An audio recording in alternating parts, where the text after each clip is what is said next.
Criança, Igreja, Missão é um livro que traz para o leitor uma compreensão bem panorâmica e bem aprofundada também sobre a criança.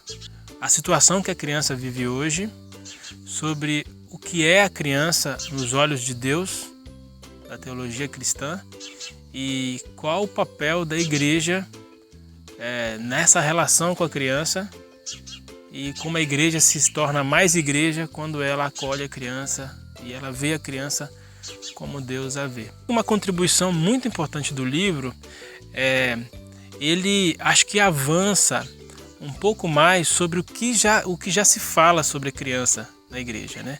Normalmente, quando a gente estuda sobre a criança, a gente limita essa reflexão a o que a gente pode fazer pela criança. Essa maneira como a igreja lida com a criança, trata com a criança, nos parece que ainda é um apêndice da igreja. Não é um ministério que envolva todas as forças da igreja.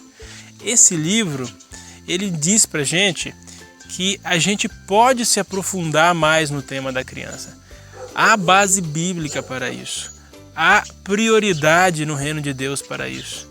E quando a gente lê esse livro, a gente percebe que a criança nunca foi um apêndice no reino de Deus.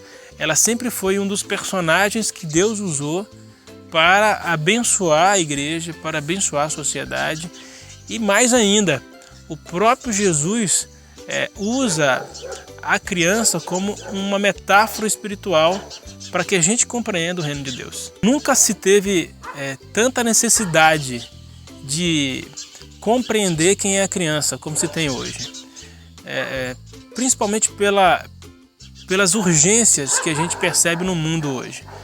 O mundo é um mundo perigoso para a criança. Sejam, por exemplo, crianças refugiadas, sejam crianças que são vítimas de abuso sexual, de exploração sexual, sejam crianças que são vítimas do próprio consumismo dos adultos. Então a criança é a primeira que sofre, porque ela é mais vulnerável e ela vive uma condição especial de desenvolvimento. Então é muito importante que a igreja enxergue a criança não como um adulto.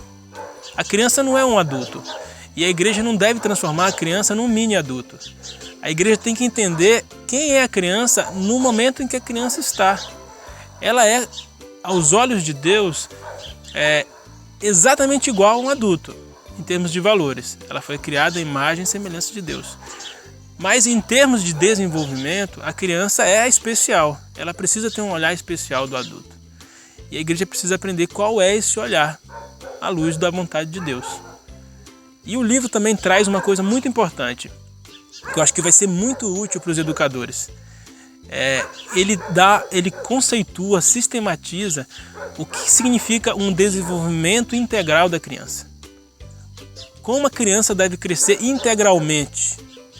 E isso ele explica, ele ensina, e é muito interessante para quem dá aula para as crianças, para quem cuida das crianças e para a liderança das igrejas locais.